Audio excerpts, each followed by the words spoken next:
एक असुर जिसने अपनी तपस्या से शिवजी को प्रसन्न कर लिया, लेकिन क्या उसका वरदान ही उसके विनाश का कारण बनेगा?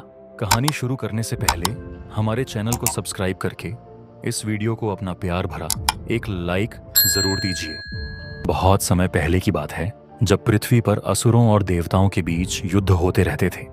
असुर हमेशा देवताओं से अधिक शक्तिशाली बनने की कोशिश में लगे रहते थे।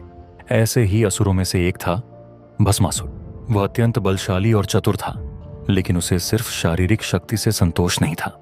वह चाहता था कि उसे एक ऐसी सिद्धि मिले जिससे वह अजेय हो जाए। भस्मासुर को यह पता था कि भगवान शिव अपने भक्तों पर अत्यंत दयालु होते हैं।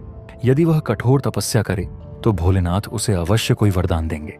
यही सोचकर वह घने जंगल में चला गया और वहां घोर तपस्या करने लगा। वह वर्षों तक एक ही स्थान पर बैठकर शिवजी का ध्यान करता रहा।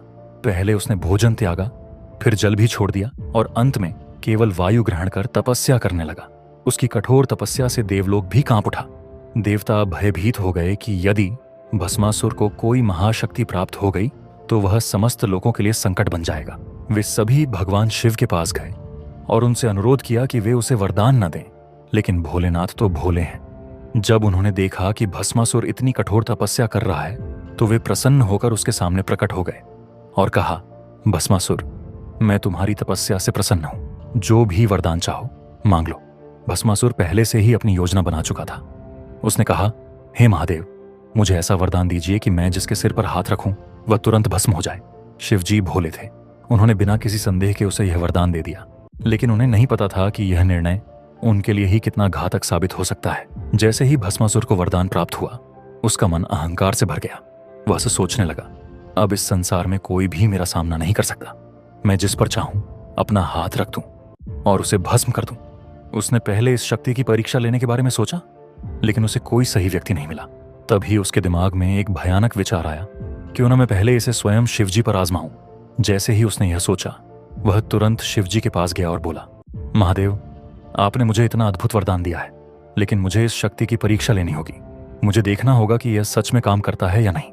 शिवजी ने कहा, हाँ, लेकिन इसकी परीक्षा किसी और पर लेना उचित होगा। लेकिन भस्मासुर हंसते हुए बोला, नहीं महादेव, आप ही सबसे उपयुक्त व्यक्ति हैं, क्योंकि आप ही ने मुझे यह शक्ति दी है। अगर यह सच में काम करता है तो पहले आपको ही भस्म होना चाहिए। यह सुनते ही शिवजी चौंक गए। उन्हें तुरंत समझ में आ गया कि भस्मासुर कितना धूर्त और अहंकारी हो चुका है। अब उनकी अपनी ही दी हुई शक्ति उनके लिए खतरा बन चुकी थी।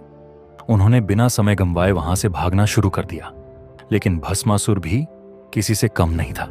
वह शिवजी के पीछे पीछे भागने लगा। शिवजी कैलाश छोड़कर पहले पृथ्वी पर भागे, फिर आकाश में और फिर पाताल लोक तक पहुंच गए, लेकिन भस्मासुर हर जगह उनका पीछा करता रहा। भगवान शिव लगातार भागते भागते थक चुके थे। भस्मासुर के पास उनकी दी हुई शक्ति थी और वह किसी भी क्षण शिवजी पर हाथ रख सकता था। तब महादेव को याद आया कि अगर कोई इस संकट से बचा सकता है तो वह स्वयं भगवान विष्णु है। शिवजी तुरंत वैकुंठ पहुंचे और भगवान विष्णु को पूरी घटना विस्तार से सुनाई।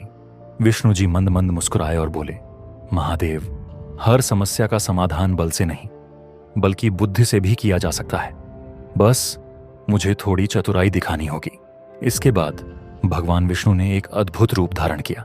वे एक अनुपम सुंदर स्त्री के रूप में प्रकट हुए। उनका यह मोहक रूप इतना आकर्षक था कि स्वयं देवता भी मुग्ध हो गए। भगवान विष्णु ने इस रूप का नाम मोहिनी रखा। इधर भस्मासुर शिवजी का पीछा करते करते थक चुका था। वह चारों ओर देख रहा था कि आखिर शिवजी कहाँ चले गए।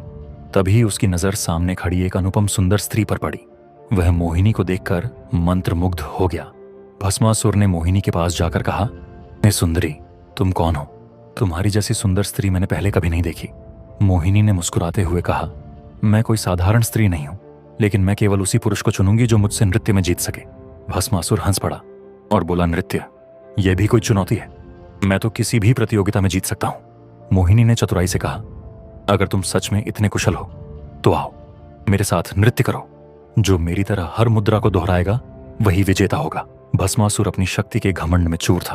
उसे लगा कि यह कोई कठिन कार्य नहीं है। वह तुरंत नृत्य करने के लिए तैयार हो गया। मोहिनी ने नृत्य करना शुरू किया। उसकी हर गति इतनी आकर्षक थी कि भस्मासुर पूरी तरह से मोहित हो गया।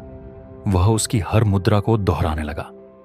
पहले मोहिनी ने अपने दोनों हाथ हवा में घुमाए तो भस्मासुर ने भी वही किया। फिर मोहिनी ने घूम घूम कर अपनी हथेलियां आगे बढ़ाईं तो भस्मासुर ने भी उसे दोहराया। धीरे धीरे मोहिनी की मुद्राएं जटिल होने लगीं, लेकिन भस्मासुर को कुछ समझ नहीं आ रहा था। वह पूरी तरह मोहिनी के वश में था और उसकी हर मुद्रा की नकल करता जा रहा था। अब भगवान विष्णु ने अपनी अंतिम चाल चली। मोहिनी ने अपने हाथों को घुमाकर धीरे धीरे अपने ही सिर पर रख दिया। भस्मासुर को कुछ समझ में नहीं आया और बिना सोचे समझे उसने भी अपने सिर पर हाथ रख दिया। जैसे ही उसका हाथ उसके सिर पर पड़ा, वह भयंकर अग्नि में जलकर भस्म हो गया। देवताओं ने राहत की सांस ली। शिवजी ने भगवान विष्णु को धन्यवाद दिया और कहा, हे नारायण, आप न होते तो न जाने क्या होता। आपकी बुद्धिमत्ता ने फिर से सृष्टि को संकट से बचा लिया। इस प्रकार अहंकार और अधर्म का अंत हुआ और शिवजी फिर से अपने धाम कैलाश लौट आए। इस कहानी से हम यह सीखते हैं कि अहंकार और शक्ति का दुरुपयोग हमेशा विनाश की ओर ले जाता है। सच्ची बुद्धिमानी शक्ति से नहीं बल्कि विवेक से प्राप्त होती है। अगर आपको यह कथा पसंद आई तो हमें बताएं कि अगली बार कौन सी पौराणिक कथा सुनना चाहेंगे, और आपके अपने किस्सा कटोरा चैनल को सब्सक्राइब करना ना भूलें। धन्यवाद।